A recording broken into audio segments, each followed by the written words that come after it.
Thank you so much for listening to the Networking Spark podcast. Today, I'm super excited to talk to Andy Baker, who is an author, entrepreneur, business mentor, educator, behaviour expert, and the host of the Able to Care podcast.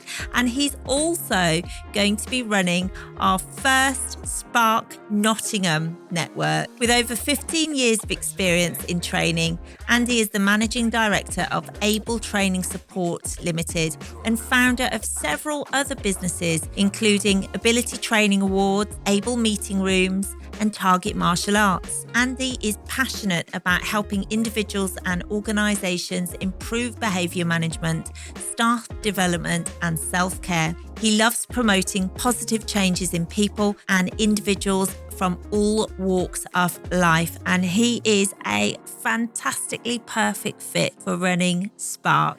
So huge welcome. I'm so excited, Andy, to have you here on the Networking Spark podcast today, not only because you're an incredibly successful and amazing human being running multiple businesses and totally inspiring, but also because you are taking on the very first SPARK franchise, which is going to be in Nottingham. And I'm so excited.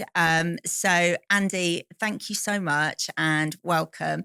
May I ask you, first of all, what made you say yes to taking on the very first SPARK franchise? There's a couple of reasons, I suppose. One is, so I've been looking at networking businesses for a little while, and it's been in the back of my mind because I have done networking on numerous occasions throughout my business life, and I've always found them very, very beneficial. Not just as well for business connections, but for some of them, not all that I've been to, but some of them really positive as far as a social network and things like that. And I was kind of re-inspired beginning of this year, even before we kind of connected properly, of going to some events and reconnecting with business owners. I've been isolated for a while and started to build some connections and stuff, and really enjoyed it. And the town I'm in, Grantham, is a little bit limited on its networking availability, and so I knew I needed to kind of branch out a little bit further, but I would also be nice to have something here. So I'd kind of been looking around and seeing what was available, as well as one of my businesses, a meeting room. So I thought that I'd fit in nicely with that. But then I met you and heard about what you were doing, and the concept that you were presenting, the brand that you were presenting, really appealed to me as a concept. I've done other networking events, and some of them have been hit and miss, and some of them felt a bit intense and not fun, and some of them have been a bit lax as far as lacking any structure whatsoever and things like that. It didn't feel the most beneficial. Whereas yours sounded like it was something that had a really nice kind of feel to it. It felt like it had that social aspect, but also was a really supportive community. And it was one of the things that I've kind of been developing with the group that we both know as separately, that I found that really useful actually in the last year when I've really been accelerating my business, to have that people to bounce ideas off and a sense of community and other people just supporting each other. Just simple things like just liking each other's posts and stuff like that. It just makes a big difference. It just makes business, which is hard, just a little bit easier. And I think if I can facilitate that and offer that not just for myself and my own business, but also to other people, that's invaluable, and open up that opportunity to others as well. And it feels like such a good fit because you also have a training business, and a big part of what we do at Spark is training. And of course, the main part, the original part, is networking. And as you say, let's face it, a lot of people have got this idea of what a networking event is through bad experience.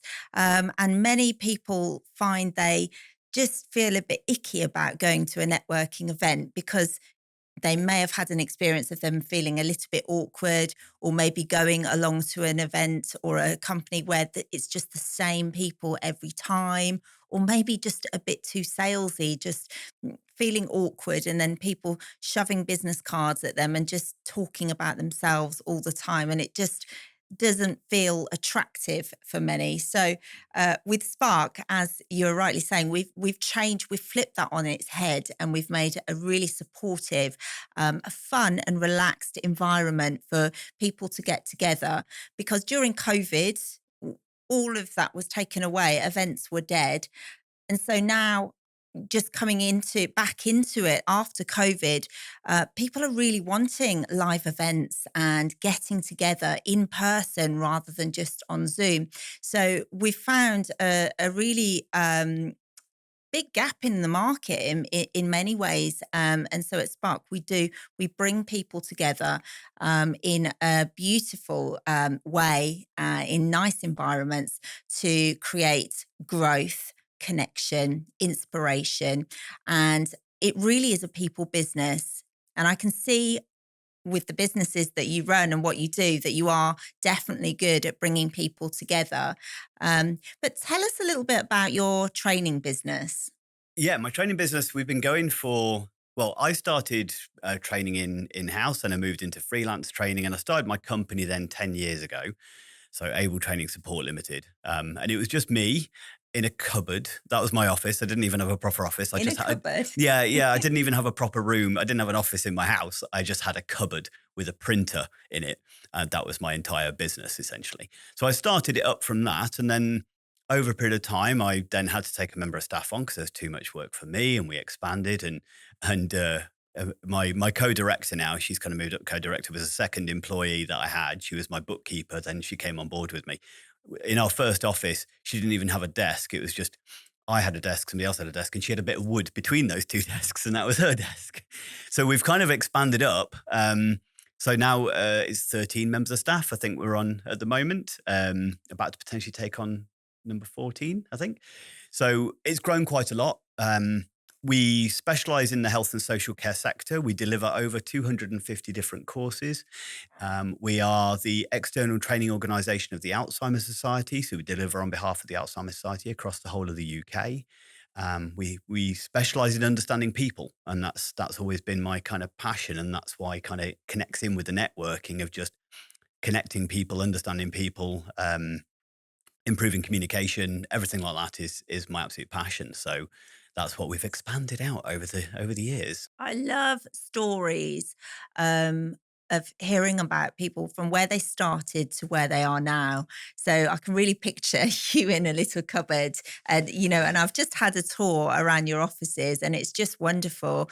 In fact, I just said to you, it's just got a really lovely feel to it, and I think you are a creator, but you also look after people. And I can just feel that just by walking around the space. It's a great sort of space and community you've created here, which makes me even more excited that you're coming on board with Spark and going to be launching in January.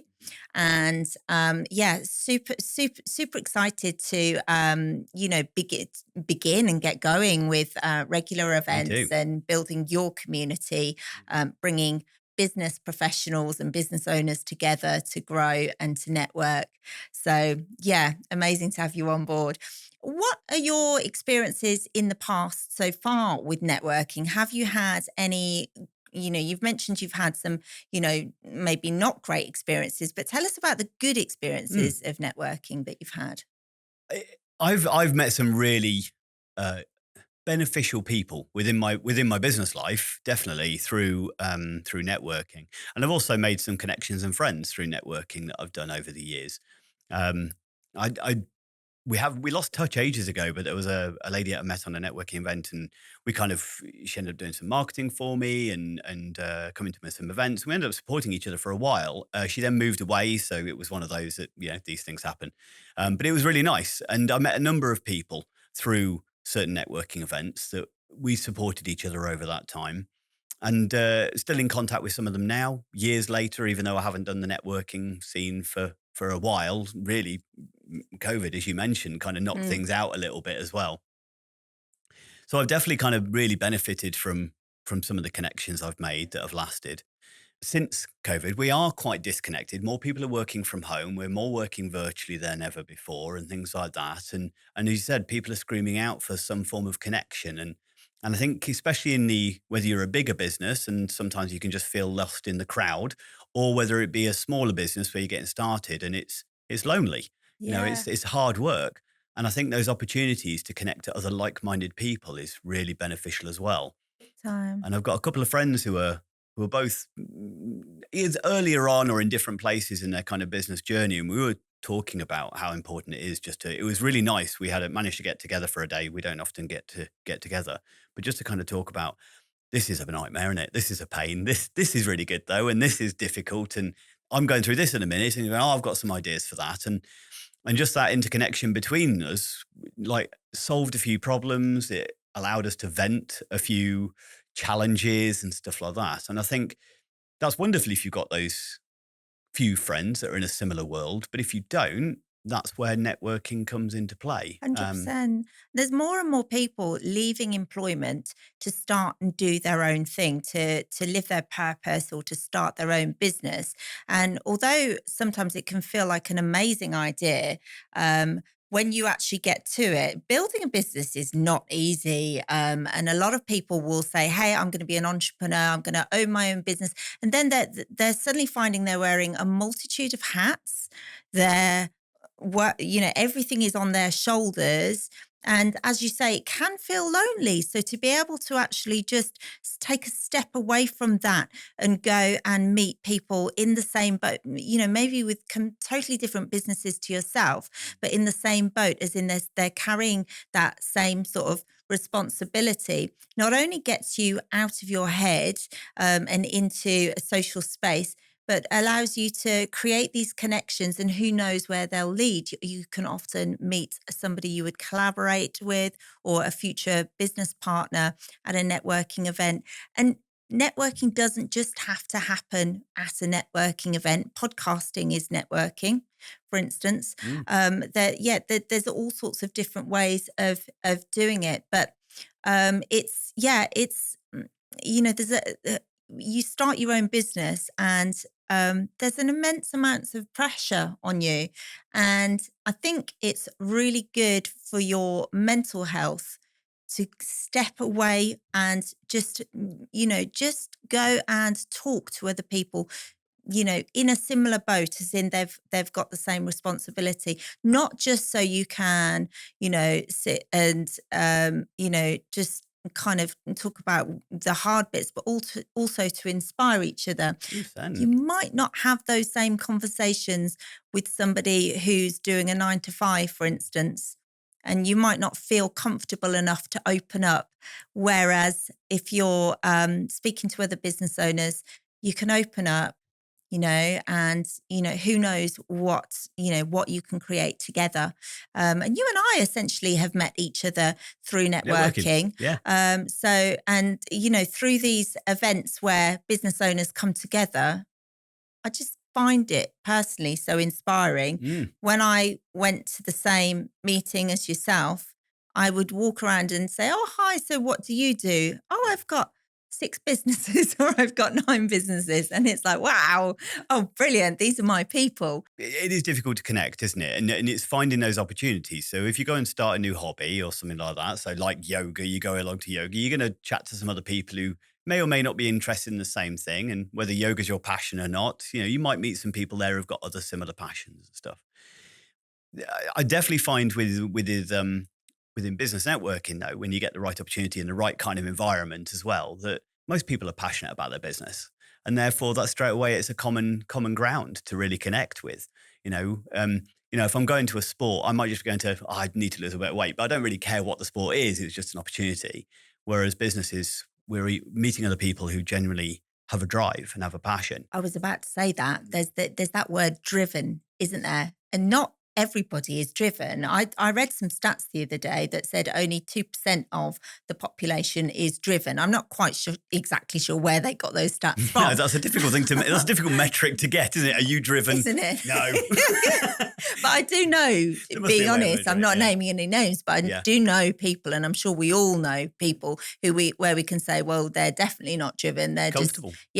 But I personally prefer to be surrounded by driven people because they inspire me to get going. One thing we do at Spark in our groups, so we have a WhatsApp group, is every Monday we set goals together. because writing down your goals and sharing them with everyone else means you're far more likely to take the steps to achieve them. And then at the end of the week, we share our wins, like what's gone well this week.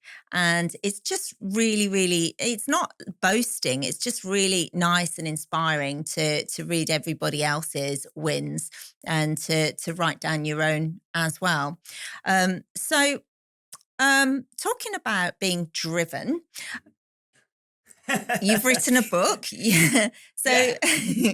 I Yeah. mean, writing a book tell us about how long did it take you to write the book? So it's called Targeting the Positive. Yes. Yeah. So my specialist subject and what I've been studying and engaged in and passionate about for the last 18, 19 years is understanding people and managing difficult or behaviors that challenge. So whether that be, so predominantly in the health and social care sector, whether it be those living with dementia, those with neurodiversity who are being supported and cared for, mental health issues, or I've done a lot of work within children's services, so foster children and looked after children. So it applies to teachers and all. Though I just did a meeting today and somebody who's read it said it made me question everything I am as a parent. So that's always quite good as well. So um, it's been in there for a long time. And when lockdown happened, obviously I was in a situation that my training company wasn't going to be doing anything for a little while. It didn't hit us for long because we're quite an important, the training we do is obviously for essential workers and therefore we got back to it very, very quickly. But I had a couple of months of not having anything to do. So therefore, I I know. started. Yeah, I'll yeah. write a book. Yeah. I'll write a Amazing. book. But So it's quite a big book, Andy. it is quite a big book. Yeah. And I had to cut that down. The publisher made me cut it down. So Wow. there's online chapters as well because I was like, but it's still really important. So it probably took me 2 years to put the book together. But it was an amalgamation of 25 years of studying and loving psychology and human beings. And then it's taken me the publisher has been sitting with it for about 18 months. They've gone through everything, which it takes a while to get through the whole publishing process. It's out. So depending on when this podcast goes out, but it's out on the 21st of November in 2024. And I'm excited for the launch. Nervous, but excited in so much as I hope I sell more. Hope the only one I've signed isn't to my parents and I get some other opportunities to do it. It is a bit of a textbook, but it's quite accessible. And yeah, I'm very proud. It's a big goal. Yeah, and actually, the podcast is going to go out before the book Awesome. launch. So in the show notes, you'll be able to kind of order the book. But you're also, I believe, you're going to have a book launch. We are, yeah. So at the moment, it's 28th of November. We're Mhm. looking for the book launch. We're going to be holding it within Grantham, and we're going to be putting it out to lots of people to attend. We've kind of got a venue sorted. We've also got some of my people I used to interact with. So some fellow stand-up comedians. I used to be on the circuit. So got some coming along. We're doing a bit of a comedy gig. They're going to be kind of doing the entertainment and I'll do a little tiny talk and then hopefully just sign some copies or people That will come and sounds interact. incredible. And you get in free with the book. I like that. So yeah. to get a ticket to your event, you just need to buy a book. Buy the book which and you is can get in great. free. Absolutely. There is other ways of Perfect. getting a ticket as well, but that's the best way. Yeah, I love that concept. And I love the news that you've just shared with me that you used to be a stand-up comedian and a singer. I was about 19 when I was a singer, though. It doesn't carry forwards very much. So, I definitely have some dynamic traits where I like to try things. Yeah. But I usually kind of continue them until I've got some level of success. So I did stand-up comedy. Well, I originally did it as a charity thing. So you could do 8 weeks of a course and at the end of it, you got a gig in front of like 250 people at the Glee Club. And I'd been told a lot when I was training, you should be a stand-up comedian. And therefore I thought, well, I'll go and give it a go then. So I did it for a year. I supported a famous comedian called Bobby Mayer. Some people may have heard of him. So I supported him. So I did some headline gigs and stuff like that. I was never going to be live at the Apollo. I knew that. But Why? I did it for a year. Well, I don't know. I wasn't dedicating enough time to it. Let's put it that way. Didn't but feel then, like your purpose, maybe. no, it did. It was a really nice hobby. Mm-hmm. It was hard. It's probably one of the hardest things I've ever done in my Super life. hard. It takes a lot of skill to do that. Yeah, well, it's more the emotional resilience that it requires Yeah. because being funny on a training course is okay because the expectation isn't you're going to be funny; it's you're going to know stuff. Being funny when people are expecting you to be funny is hard going, and yeah, telling jokes and people just staring at you. But you do things like gigs when you're starting, like a gig in a pub where people are being served, or somebody will laugh over there, and everybody's kind of listening to you, and then they'll all look over there, and then you give your punchline, and they look back, and they've got no idea what you said, and it's just a blank audience at that point. Yeah. That's horrible. But I enjoyed it. But then again, it was lockdown hit, and therefore it kind of stopped, and I just never really went back to it. Uh, it was quite a lot of work for doing it. My priorities changed. But I've still got some really close friends in the circuit. I've had a couple of the guys on my podcast, and I say they're going to be coming and supporting the book launch and stuff like that. So I met some amazing people through networking. I met some amazing people through Fantastic. that. Yeah, absolutely. Fantastic. Who should read your book, Andy? It's predominantly aimed towards professionals. Mhm. So whether that be teachers or caregivers of young people, children, those who work in children's homes, foster parents, definitely, but all the way up to those supporting in residential, supporting individuals living with dementia and mental health conditions and anything around that. So it's predominantly aimed towards a professional. However, it is written in fairly layman language, and it's got loads of case studies in there, and you can kind of dip in and out of it. So although it looks quite intense, apparently it's quite an easy read. So even parents could kind of take it and I run was with going to it. But say, could be yeah, a parent, something for parents to dip in and out of. Right? absolutely. Yeah, there is other books in the pipeline. Oh, fantastic. Yeah, because the thing is, like, we become parents, and it's like, well, there's no training. It's all of a Yeah, sudden you're parents, and and then often what happens when you're a parent without you realizing is you begin to, um, repeat. Perhaps if you're not consciously parenting, you begin to repeat the way that you were parented. And if you, think times change and you might not agree with that. So it takes quite a lot of mindset and thought and taking the reins to parent properly, doesn't it? And yeah. having you know, a book to help you. I just think is everybody should be like that's thinking about becoming a parent or is a new parent should be reading as much as they can rather than just blindly walking through. Do you agree? 100%. And one of the main focus in the book, so there's loads of different books out there that gives you topics or like strategies.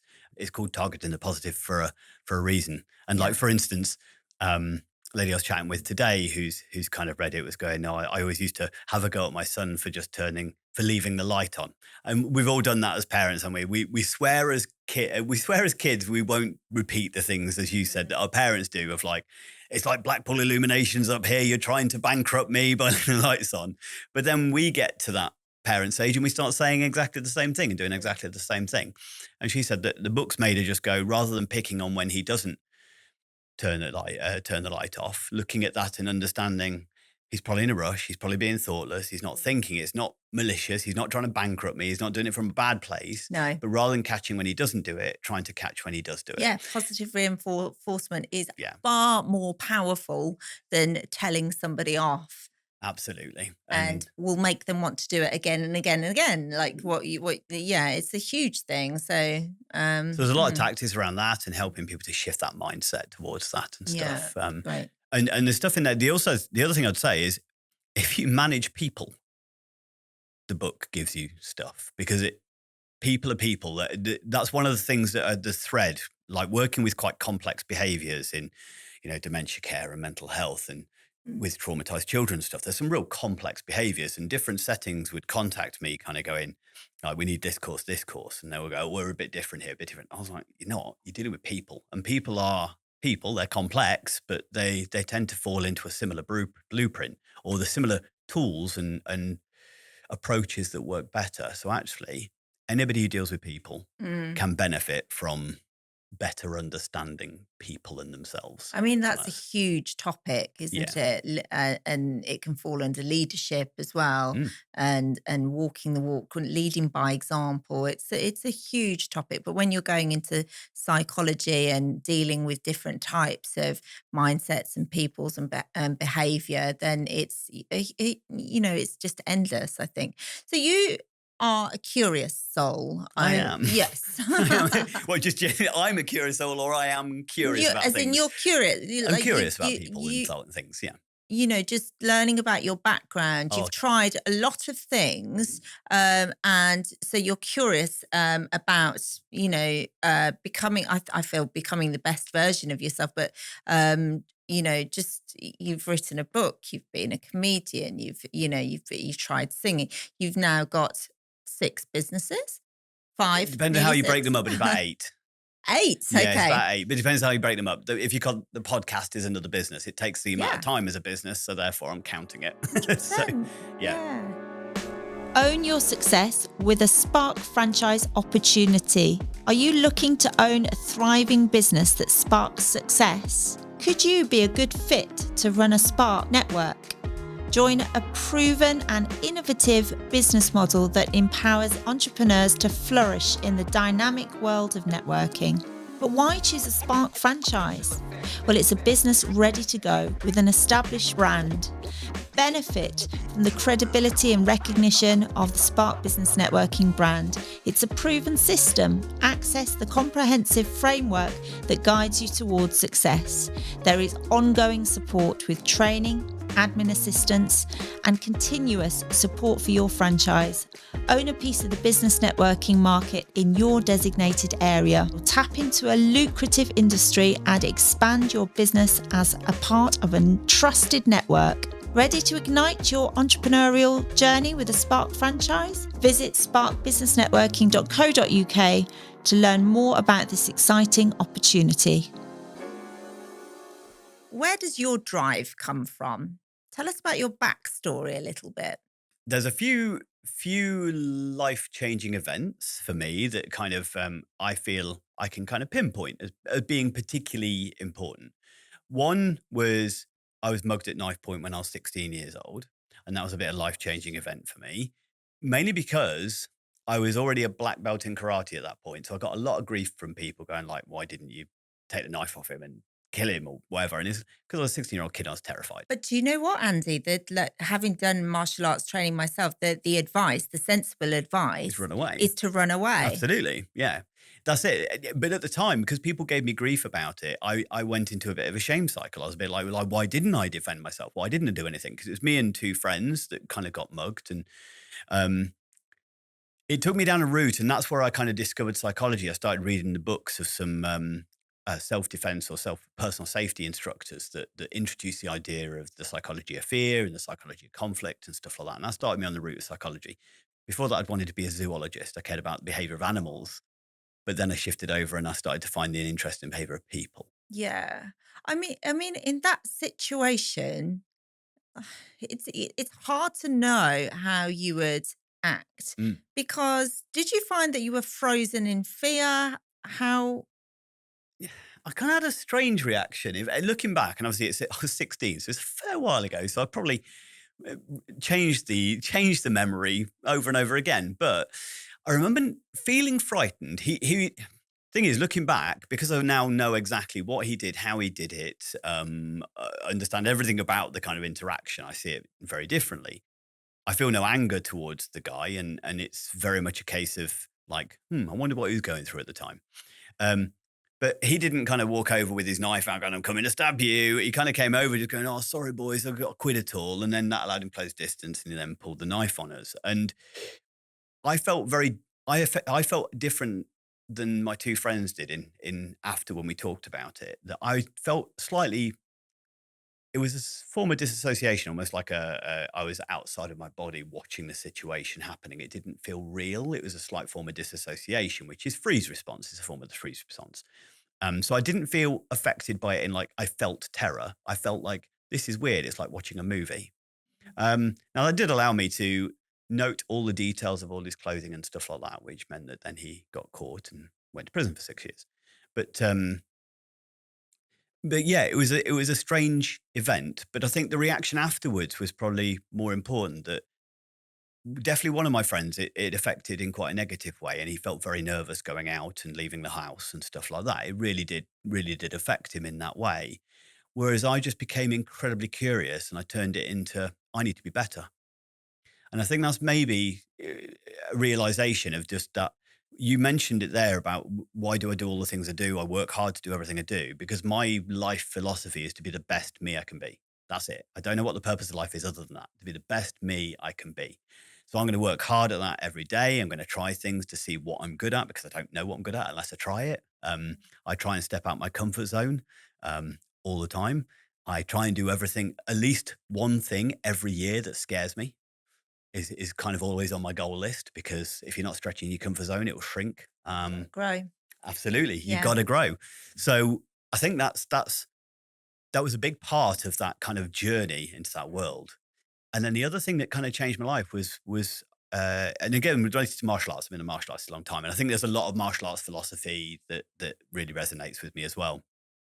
But it was, I went to a seminar, I quit martial arts probably for a little while. I started drinking and eating too much and smoking and stuff like that. All that stuff came in, and I just went to a go hand in hand with doesn't go with martial fitness. arts. Yeah, Yeah. absolutely. So I wasn't doing any exercise for a while, and I went to a seminar just because I got invited. And this guy said, "You've got potential." And I think it was the first time that I'd heard somebody saying "you've got potential" without the caveat that all the teachers had done when I was at school, going, "But." And that statement that he said, "You've got potential," was almost, well, not almost, but that was in another language, him saying, "I believe in you." And that is so powerful, isn't it? And so you were not in a good place by the sounds of things. Yeah, I'd agree with that.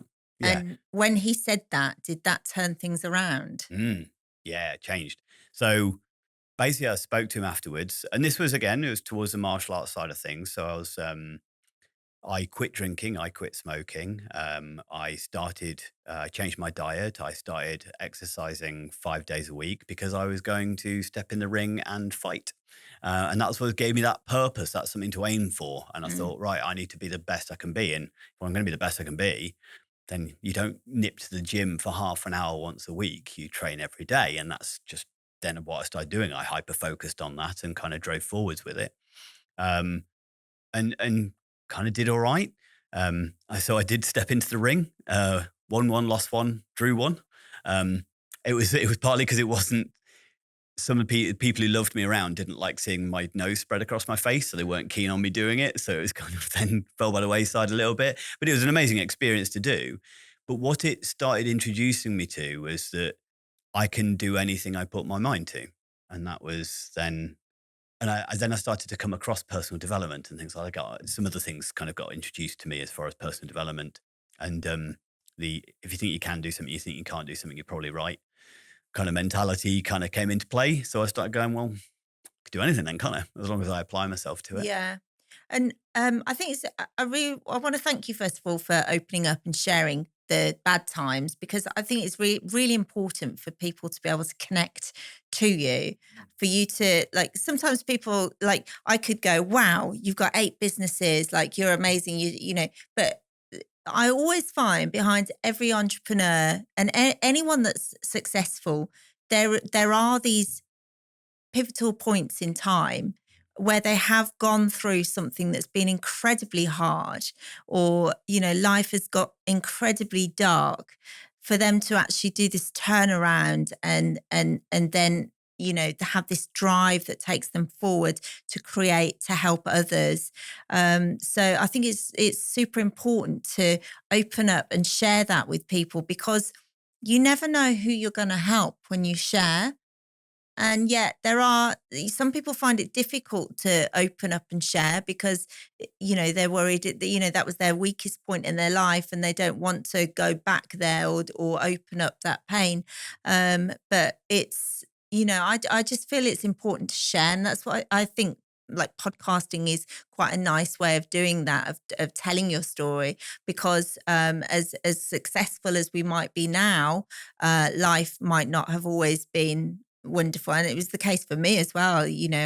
I've one day I will sort of do a podcast where I'll open up about all the, the bad times and trauma throughout my early life I had. But I just think there's, I like to share that really, because it creates this connection.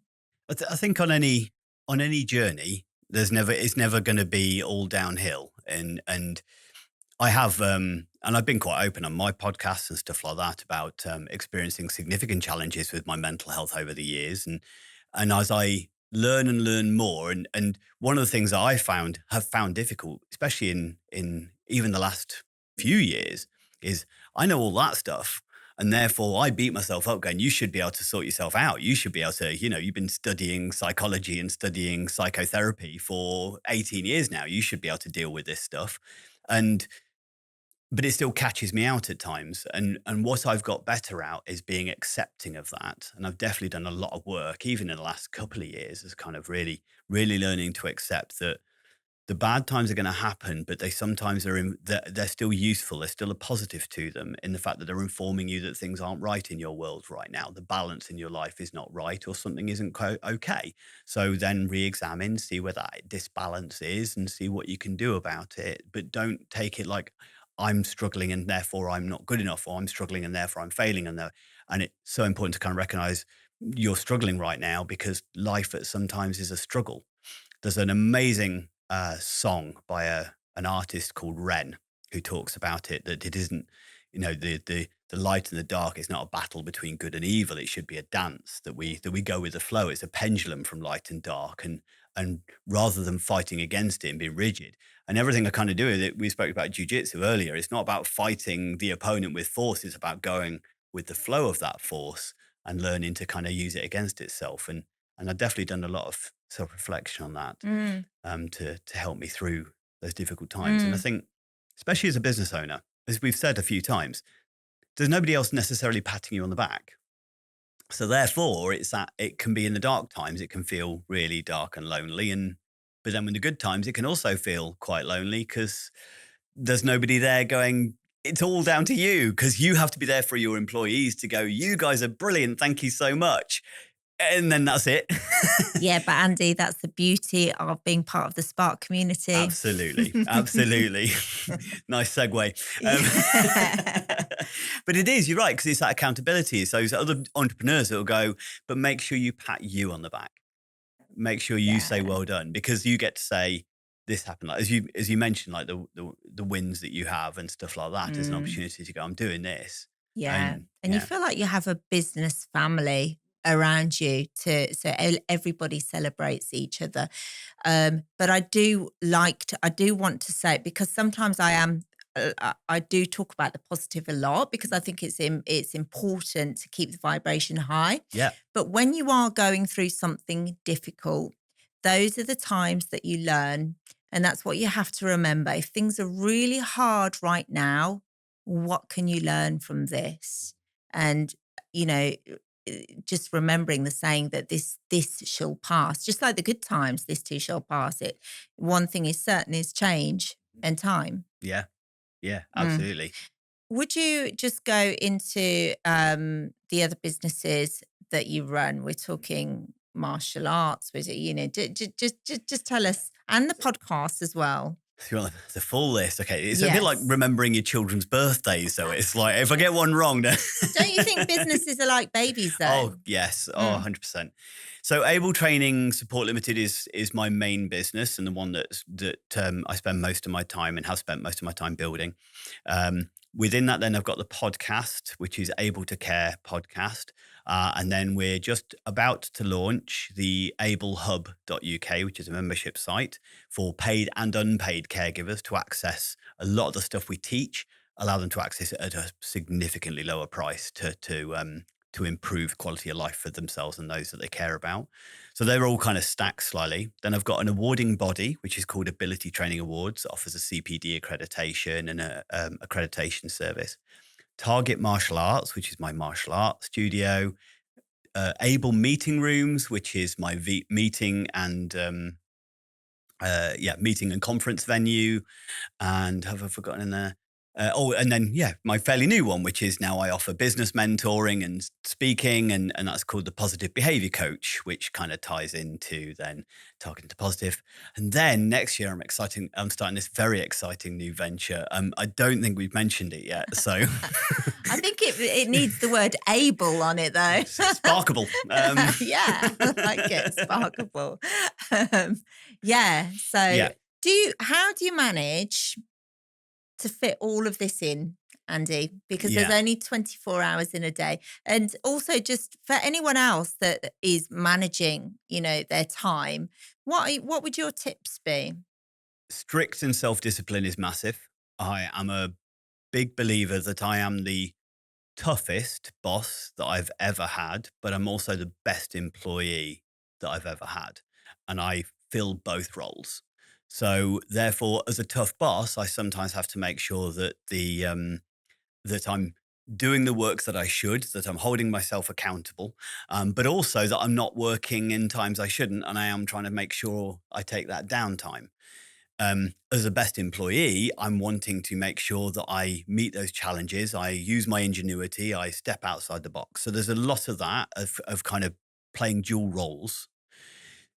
I do a lot of time management stuff, but I also have got very good. I learned from two mentors in my life. So my dad was a business owner, and my dad's an amazing and wonderful man, and I learned an awful lot from him.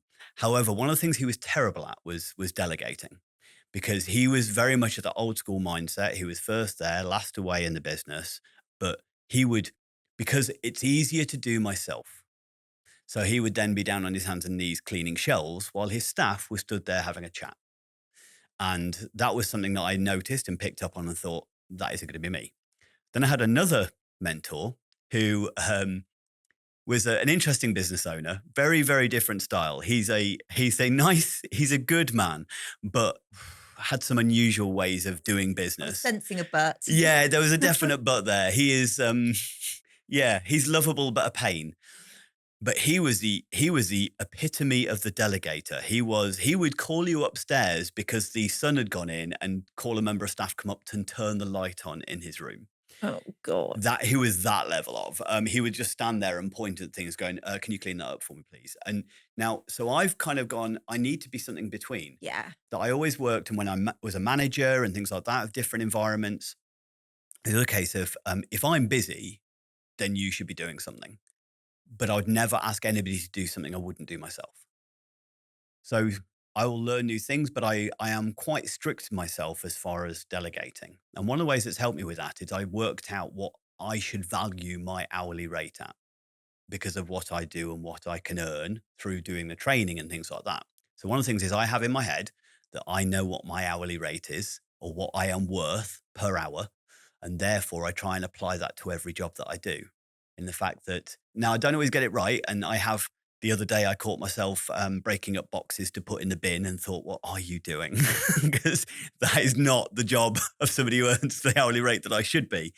But I try and then, if it's even painting a wall in my house, then it's, well, why wouldn't I pay somebody else to do it if their rate is lower than my hourly rate? Because I could be using that time to be doing some marketing on my business, which would actually be worth far more to me. So I'd rather pay them and then utilize that time for doing something in my business. Mm. So unless it's something I enjoy, and the other thing my tip is I am very strict with my time off. So I have certain habits that I do every morning. I read a chapter of a book every morning and I do 100 press ups every morning. That's my morning routine. There's times when it's been better and I've made it to the gym and all sorts, but at the minute, that's as much as I'm able to do. That's great, because it doesn't matter where you are, you can do 100 press ups. Yeah. And, if you are watching your time, actually getting yourself to the gym and stuff like that, that takes some time.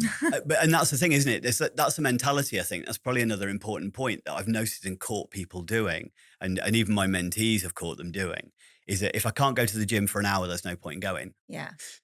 But doing 100 press ups takes me, I put the kettle on, I do 100 press ups and I go back and make the coffee. That's literally what I do. And that's my morning routine.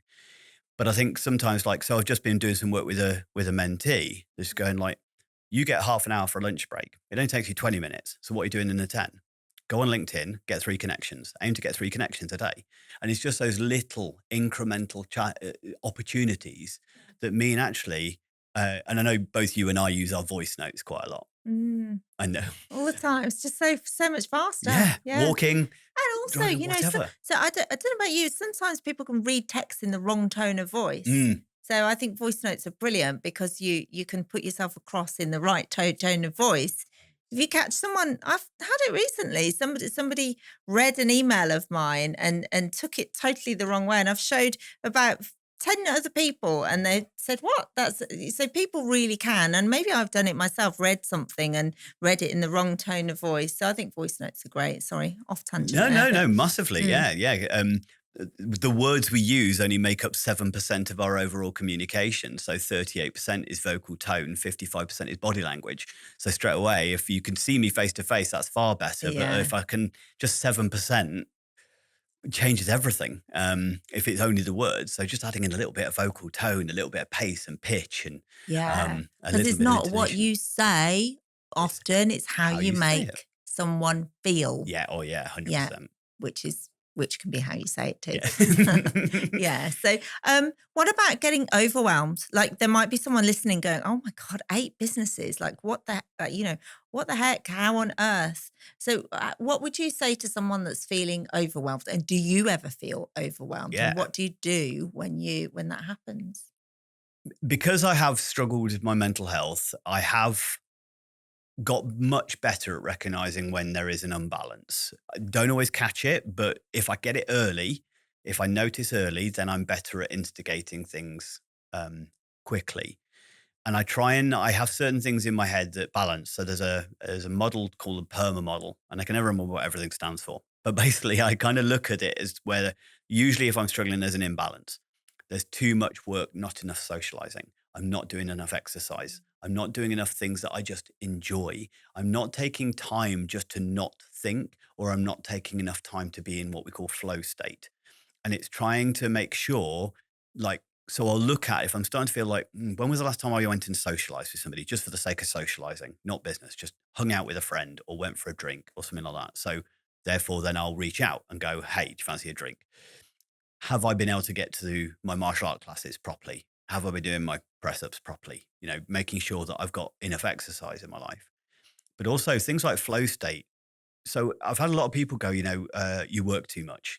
And I am very, very strict with my time off, as I said. So, but I posted it the other day, I think, that I do the mopping of my own martial arts studio floor.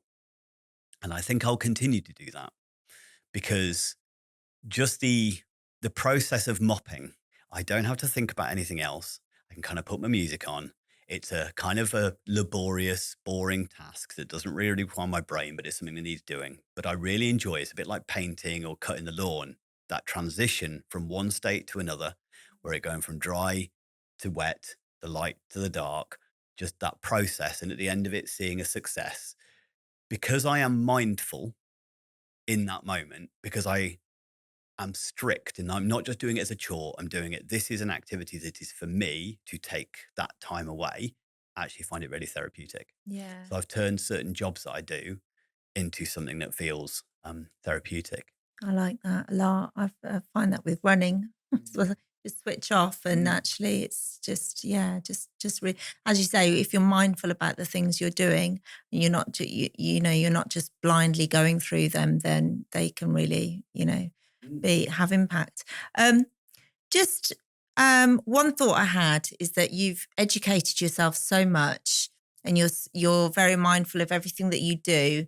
You must be a great person to work for. What would you say your staff say? I don't know. Do you agree or not? There's a person in the corner there that might... He's smiling. He is smiling, yeah, and he's my son, so it doesn't count. I have been told that I am a good employer. I try to look after my staff. I think because of the nature of looking after people and supporting people, it is, if I can't manage the behavior of my staff, then I need to be having a stern word with myself about writing a book about managing behavior. Although there's always challenges. Always. I I try to make sure that my staff are happy, but at the same time, I have to kind of push the objectives. I try to make sure we're very strict with our values. I have a mission and objective statement that's up on the wall, and we also have a value structure that's up on the wall. And the And what does that values, say? um, it's a lot of different words, basically, but Yeah. the main ones is kind of caring, knowledgeable, and approachable is part of the business. But then within the organization, we have respect. We have we genuinely care is a huge part of us. Growth mindset, ingenuity, solution focused, positive outcomes. All of these, I think, kind of phrases we have that we try to ingrain to all the staff. So I don't. I remember reading a management book actually years ago, and I've just passed it on to one of my mentees. It's called The 1 Minute Manager. One of the things that I really resonated with me is similar to stuff that I do in the book, and it's kind of like, that's what I say, oh, people are people, because I've just read it in so many different places, is remembering to appreciate them every day and not take for granted the little things like we all do in every relationship where, well, you should do that. You shouldn't do that. You should come to work on time. You should come to work and work hard. No, appreciate it. Don't take it for granted, because there's plenty of people who wouldn't do that. So the same as your partner should come home and, make you a coffee or whatever. But if they do, still acknowledge it, appreciate it, value it, because don't take it for granted, because the things you take for granted, the things will disappear. So I make sure I appreciate the things and little things they do. I try to make sure I say thank you to every one of them at least once a week, usually more than once a week. Whereas reprimands, I will still reprimand. I'll still say that's not good enough, but I never focus on them. I focus on there's a gap somewhere. There's a challenge somewhere. We've got a problem in our system, not a problem with you. We've got a problem in our system. How can we close that gap? Human error happens. So my system isn't good enough. And therefore, let's work together to try and improve the system, the process that we've got, rather than ever blaming the person. Because people make mistakes. That's just human nature. So if they've made a mistake, it usually means that I haven't put the correct process or system in place. I think you've got some good advice there, some great leadership qualities, and I can see how you would be a great mentor to others. And there's so many different aspects of your personality and your life, and not just that. It's not, some people in leadership roles will just give it the big one, and they would not sit here and tell me like things that they've struggled with and open up for others to be able to go, gosh, right, okay, now I can connect. And I think that's, that really makes you the man that you are. So thank you so much, Andy, for coming on the podcast and opening up today. Pleasure. And thank you so much for being the first Sparky. Can we call you a sparkler? Is that too? That's a new thing, but yeah, I think we can make that work.